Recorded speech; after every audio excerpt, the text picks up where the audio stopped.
Bike స్టంటర్లపై కఠిన చర్యలకు నరసరావుపేట పోలీసులు సిద్ధమయ్యారు. నిబంధనలు పాటించకుండా మితిమీరిన వేగంతో బైక్స్ నడుపుతున్న వారికి కౌన్సెలింగ్ ఇస్తున్నారు. స్టంట్స్ చేస్తూ కెమెరాకు చిక్కే వారిపై కేసు నమోదు చేస్తున్న పల్నాడు పోలీసులు తాజాగా మఫ్టీలో పహారా కాస్తూ చర్యలు తీసుకుంటున్నారు.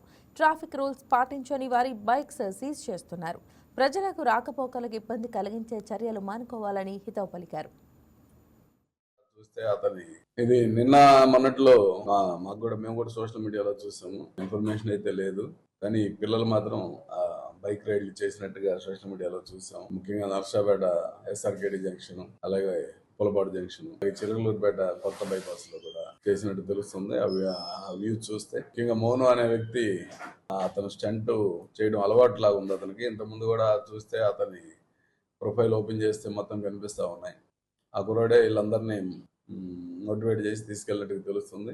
సో అతి త్వరలో పిల్లల్ని అందరూ చిన్నపిల్లలు, మైనార్టీ తీరిన పిల్లలు ఉన్నారు ఇందులో చాలా మంది. అందరిని పిలిపించి వాళ్ళ తల్లిదండ్రులు కూడా పిలిపించి కౌన్సిలింగ్ ఇచ్చి ఇక ముందు జరగకుండా ఉండేదానికి మొత్తం ఎడ్యుకేట్ చేయాల్సిన అవసరం ఉంది. కాబట్టి నేను మీడియా ద్వారా తెలియజేస్తున్నాను తల్లిదండ్రులందరికీ కూడా, దయచేసి పిల్లలు ఏం చేస్తున్నారు చూడండి ఒకసారి.